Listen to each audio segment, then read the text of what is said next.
Fred Lewis was supposed to be the cautionary tale of the modern gold rush. 2 seasons of disaster, financial collapse, and a reputation so shattered that even Discovery quietly backed away. The mining world moved on until Fred did something nobody expected. Instead of quitting, he disappeared into the Yukon wilderness and reopened a sealed federal mine site that locals swore was cursed. Radiation warnings, collapsed tunnels, and a mysterious military past surrounded the place, but Fred saw something others missed. A vein buried so deep and so secret that it had been hidden for decades.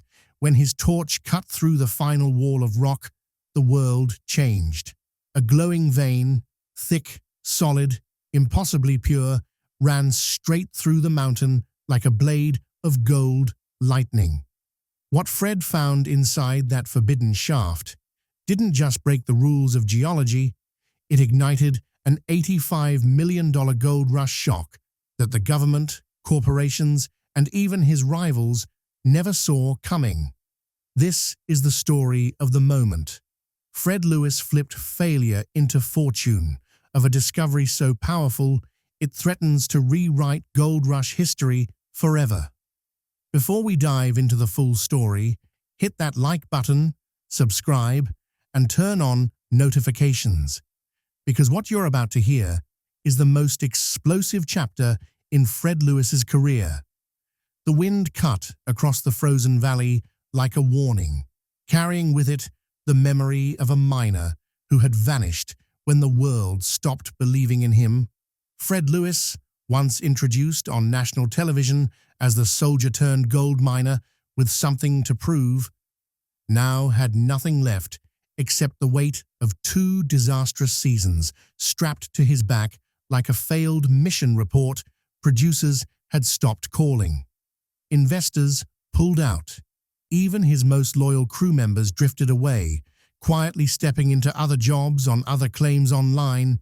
His name became a punchline, a cautionary tale of ambition outrunning experience. By late 2024, Fred wasn't just off Discovery's radar, he was erased from it. The miner who once stepped onto the Yukon gravel with hope in his eyes now looked like a ghost, wandering between broken machines and unpaid bills. But while everyone believed he had walked away defeated, Fred had retreated for a reason. In a rented cabin outside CarMax, surrounded by stacks of dust-covered archive folders, he began studying old mine maps, locations abandoned before World War II, test shafts dug under classified military contracts, and mine sites with blacked-out ownership records. The deeper he dug, the stranger the paperwork became. One site kept appearing in scattered documents, a federal claim sealed in 1979, listed as Restricted Zone Geological Instability. The coordinates were exact, the warnings were vague, and the history surrounding it felt deliberately incomplete. There were rumors among older Yukon residents, stories of Army engineers, unmarked trucks, and a shaft boarded shut without explanation. For Fred, it was the first glimmer of curiosity he had felt in years. Failure had stripped him of everything except one thing: the instinct to keep going. If this forgotten site held anything of value, even a faint vein of gold, it could rebuild not just his career, but his sense of purpose. In late December, he drove through a snowstorm to the coordinates. The road was barely visible beneath a foot of ice. Trees leaned like silent sentries over the trail. When he reached the entrance, it didn't look like a mine at all, just a buried portal of rotted timbers sealed under decades of frost. A faded government sign warned trespassers to keep out. The whole place felt abandoned or deliberately hidden. Fred stood before the entrance for nearly an hour, running his gloved hand across the wood, feeling the strange heaviness behind it. The documents made no geological sense. The stories didn't line up. Something had been buried here, and someone wanted it forgotten. He breathed in the cold air, and for the first time in a long time, felt something stir inside him. Not fear, not desperation, but the spark of a man who still believed he had one more breakthrough left in him. And when he pried open the first timber panel and the stale air rushed out from the depths, he realized this wasn't just another abandoned Yukon shaft. It was the beginning of a trail that would lead him deeper than he'd ever planned to go, into secrets untouched for nearly half a century, secrets that would soon collide with the discovery of that hidden vein. What Fred didn't know was that the moment he stepped inside, the ground beneath his career and the gold field itself had already begun to shift. Snow hammered the windshield as Fred Lewis pushed deeper into the backcountry, following a road that hadn't been plowed in years. The truck tires groaned over the ice, the engine straining as he drove toward a place most Yukoners refused to speak about. The old maps in his passenger seat pointed to a shuttered federal claim, a mine sealed during the Cold War and erased from public record. To everyone else, it was a dead zone. To Fred, it was the only lead he had left. At a lonely fuel station outside Pelly Crossing, the warnings began. An elderly attendant froze when Fred mentioned the coordinates. He spoke quietly, eyes fixed on the drifting snow outside. Radiation signs had once ringed the forest workers were rumored to have vanished inside the tunnels, and some nights, he said, you could still hear metallic echoes coming from beneath the ground long after the site had been boarded shut. Fred listened, but he wasn't deterred. Failure had hardened him. Superstition couldn't scare him. The closer he moved toward the site, the clearer the truth became. The government closure reports were a maze of contradictions, signed by different officials, using conflicting terminology, referencing instability without geological justification. The deeper Fred went into the archives, the more he found references to unusual ore samples pulled from the lower levels. Not gold, not copper. Something rarer. Something the military had tested, then rapidly concealed. When he finally reached the entrance, snow mounded against the rusted fence and half-buried warning boards leaned like forgotten headstones. The air carried a metallic taste. The forest was silent, unnaturally still. Fred stepped past the fence, crunching through layers of frost as he studied the shaft. The boards sealing it were newer than they should have been. 1990s timber, not 1970s. Someone had reinforced the closure long after the mine was supposedly abandoned. Inside a nearby equipment shed, he discovered a stack of damaged notebooks. Waterlogged pages revealed entries from a crew stationed here in 1986, men who recorded tremors underground, unexplained heat signatures, and metal anomalies inconsistent with known deposits. Their final entry mentioned an evacuation order issued within minutes. That was the moment Fred understood. This mine hadn't been abandoned because it was empty. It had been sealed because someone had found something they couldn't control. With his savings nearly gone and no one left to invest in him, Fred did the unthinkable. He used the last of his money, everything he had left, to buy the lease. No crew, no guarantees. Just a haunted shaft in the middle of the Yukon winter and a whisper of something extraordinary buried in the rock. As he signed the paperwork inside a frozen ranger outpost, the clerk shook her head. She had seen prospectors chase legends before. Most never returned, but Fred wasn't chasing legends anymore. He was following evidence. Strange, fractured, inconsistent evidence that pointed towards something far more valuable than anyone had ever reported, something worth sealing away with classified documents and military patrols. And as he stood alone before the dark entrance, ready to break open the mine that had been hidden for half a century. He sensed that the true danger wasn't the curse the locals feared, nor the instability warned about in the reports. It was what lay untouched in the deeper tunnels, something powerful enough to change his destiny, and dangerous enough to bring the past roaring back to life. The mine sat silent beneath a sheet of ice, a frozen tomb, waiting for someone reckless enough to disturb it. Fred Lewis stood at the entrance with the lease papers still in his pocket, the weight of the decision pressing heavier than the snow above. He had the claim, he had the records, but he didn't have a team. Every miner he called had the same reaction: an uneasy pause, a nervous laugh, and a polite refusal. Nobody wanted any part of a sealed Cold War site rumored to swallow men whole. For a moment, Fred felt the sting of isolation return. Then, almost instinctively, he reached for the one group who had never turned their backs on him. Not miners, not prospectors, soldiers. By nightfall, he was on the phone with the only brothers who understood what it meant to run toward danger instead of away from it. Combat engineers who had carved roads through war zones. Mechanics who could revive a dead engine with nothing but frozen hands and determination. Demolition specialists who knew how to tame unstable structures, even when those structures were older than they were. They didn't ask about money, they didn't ask about risks. They asked one question: when do we deploy? 2 weeks later, a convoy of battered trucks rolled across the Yukon snow, engines echoing through the valley like the return of an ancient army. When the men stepped out, faces hardened by years of service, eyes sharp with purpose, the mine no longer felt cursed. It felt like a mission. Work began before sunrise.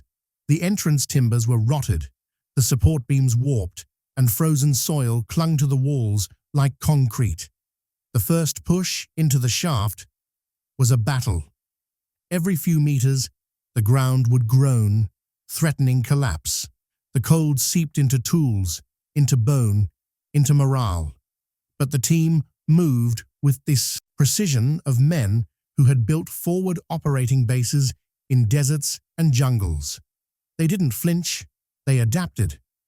Inside the second chamber, they hit the first major obstruction, a complete cave-in. From decades earlier, snowmelt had hardened the debris into an unbreakable wall.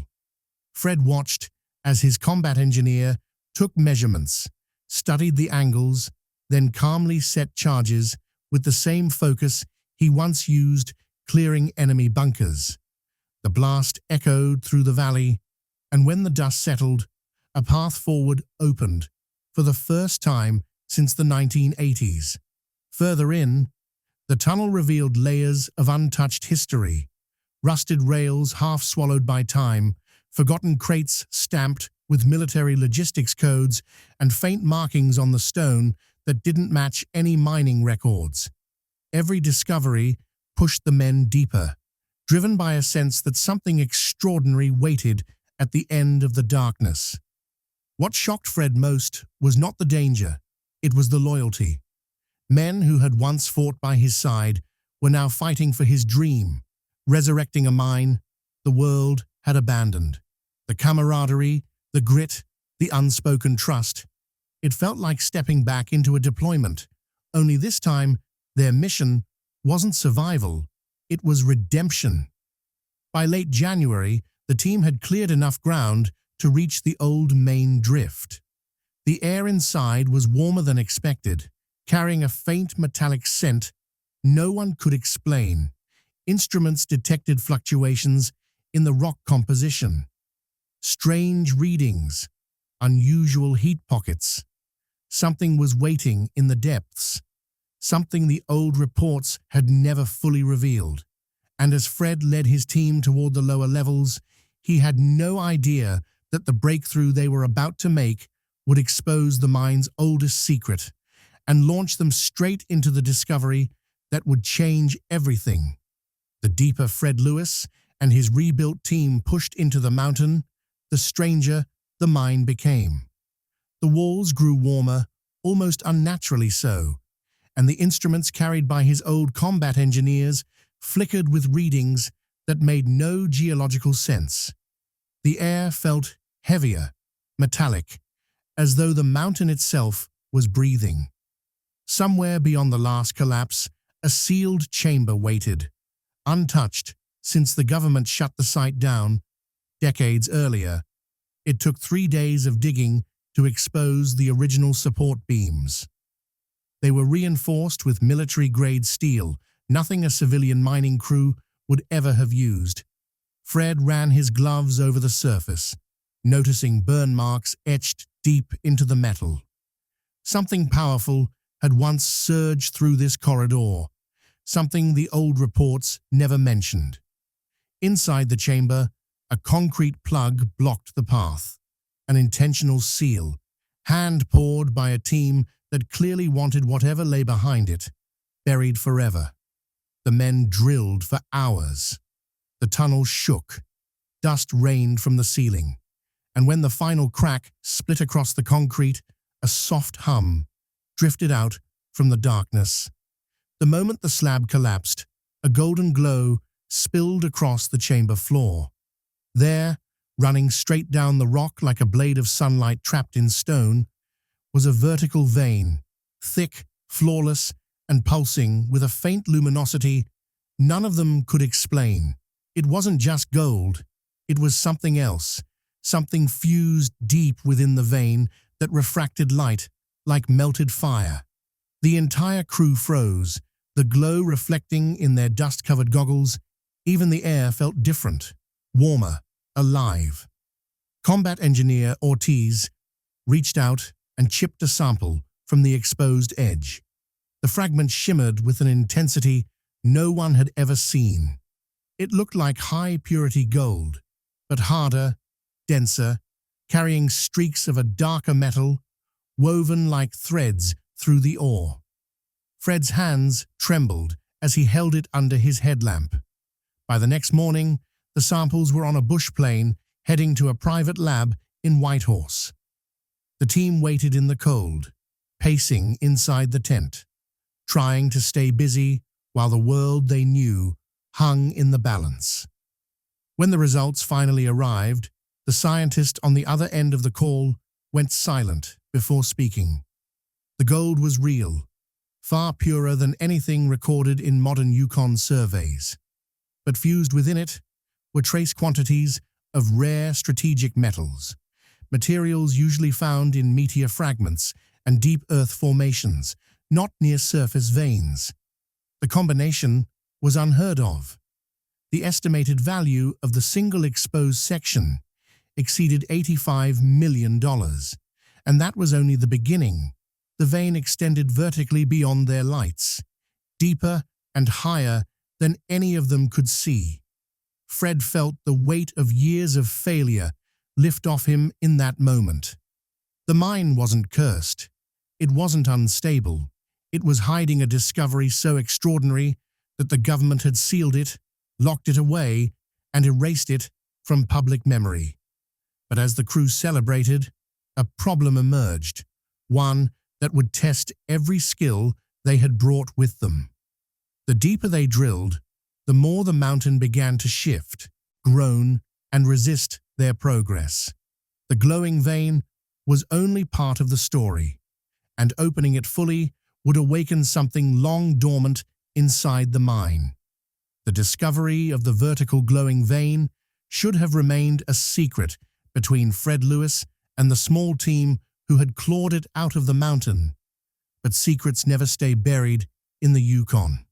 Within days, whispers leaked, first through bush pilots who noticed unusual equipment deliveries, then through a metallurgist in Whitehorse who had never seen ore samples like the ones Fred submitted by the end of the week. The quiet, frozen valley that once swallowed men whole was suddenly the center of a gold rush that should never have existed. Fred's satellite phone became a battleground. Calls from corporate mining giants began flooding in, each offering impossible sums for the claim. Some calls pretended to be friendly curiosity. Others pushed urgency, insisting he consider long-term geopolitical stability. A private energy conglomerate from Texas made an offer so high it didn't feel like business. It felt like a bribe. Within hours, foreign numbers began flashing on the screen, numbers Fred had never seen, speaking languages he didn't recognize, all trying to buy a mine no one should have known about. The pressure surged when drone surveillance appeared for the first time. Small black shapes buzzing over the tree line long after sundown, hovering silently above the access road, their red lights blinking like warning eyes. The men watched them from campfires, their silhouettes reflecting in the snow. These weren't hobby drones. Their movements were too steady, too deliberate, tracking every shift in the crew's routine. Fred ordered the team to shut down lights early and covered the machinery with tarps, but the drones kept coming. Then, the threats began. Anonymous messages, encrypted numbers, scrambled voices, distorted audio, sell the claim. You're in danger. You don't understand what you've opened. The tone wasn't aggressive, it was frightened, as if whoever was calling knew something Fred didn't, something buried deeper than the glowing vein itself. At first, Fred told himself it was just panic from outsiders, but the signs became impossible to ignore. Footprints appeared near the storage shed, in places his men hadn't walked. A trail camera picked up a shadow, slipping through the trees before vanishing into darkness. Toward morning, the generator had been tampered with. Nothing stolen, nothing broken, just opened, examined, and left, as if someone wanted to send a message. We can reach you anytime. Fred gathered his team inside the tent and laid everything out. The drones, the calls, the threats, the strange metallic signatures the mountain gave off, the secrecy in the government closure files, the reinforced concrete plug, the unnatural purity of the ore. None of it added up to a simple gold deposit. The mine wasn't abandoned because it failed. It was sealed because something inside it was never meant to be rediscovered. As night fell across the valley and the wind carried the distant hum of another drone sweeping overhead, Fred realized the truth with a clarity he had never felt before. They hadn't found a gold vein the world missed. They had uncovered a resource someone powerful had tried desperately to bury and was now trying just as desperately to reclaim. The glowing vein might have been worth $85 million, but the forces circling above the tree line made it clear the value was only part of the danger. Something deeper waited beneath the mountain, something the world had not been prepared to confront. The sun hadn't yet risen when the sound of engines rolled through the valley. Low, synchronized, deliberate. Fred Lewis and his team stepped out of their tents to see a convoy winding down the frozen access road. Black trucks, government plates, sealed trailers, and personnel wearing federal cold weather gear. No warning, no courtesy call, no negotiation. A senior official approached with a clipboard and a rehearsed expression. He read from a statement citing environmental instability, groundwater contamination risk, and unauthorized structural modifications. The language was clean, professional, and utterly false. Fred knew it. So did his men. The mountain had been stable for decades. The only instability came from the secrets someone wanted buried. The agents moved with purpose, sealing off entrances, photographing equipment, tagging every piece of machinery with federal notices. Within an hour, the mine that Fred and his brothers had dug back to life was surrounded by orange barricades. The glowing vein, the greatest discovery of Fred's career, was now hidden behind tarps and armed personnel. But Fred wasn't finished. During the weeks leading up to the shutdown, he had quietly documented everything every tunnel cleared, every temperature anomaly, every assay report confirming impossible purity, every fragment of gold fused with rare metals. He filmed it all, first with the intention of keeping a personal record, later with the understanding that someone might try to erase the entire discovery. Before the agents confiscated the electronics, Fred slipped a drive into his jacket. On it were videos from inside the sealed chamber, drone scans of the vein, lab results showing valuations that the Yukon had not seen in a century, proof that the mine was not a hazard, but a treasure someone wanted hidden. The government officials weren't hostile. They were nervous. One of them avoided eye contact when Fred asked who authorized the shutdown. Another hesitated before sealing the main shaft, hands shaking slightly as he attached the metal plate over the entrance, as if he already knew what lay inside and wished he didn't. By dusk, the camp was cleared. Machinery shut down. The men dismissed. The mountain returned to silence, its secret once again buried behind federally reinforced steel, and Fred Lewis was gone. He didn't argue, he didn't protest, he simply vanished into the Yukon night, slipping away down a snow-covered trail before anyone realized he was missing. Some believed he fled out of anger. Others believed he was threatened. In truth, Fred left because he understood the stakes better than anyone. The glowing vein wasn't just a gold deposit. It was evidence of something larger, something powerful enough to provoke surveillance drones, anonymous threats, and now a federal lockdown. For months, nothing. No calls, no sightings, no updates. The world assumed the story was over, swallowed by the same silence that had consumed the mine decades before. Then, on June 11th, a cryptic trailer appeared on a small, unlisted video channel. The screen was almost black. Only a faint outline of Fred's face could be seen. His voice was calm, steady, in a way that felt unnerving. "They tried to bury it once," he said, the shadows shifting behind him. A pause. A breath. "They won't bury it again." The video cut out. And across the Yukon, across the mining world, across anyone who had followed Fred Lewis's rise and collapse, a single question began echoing louder than the trucks that had taken the mine away. If the government sealed the mountain, what did Fred take with him?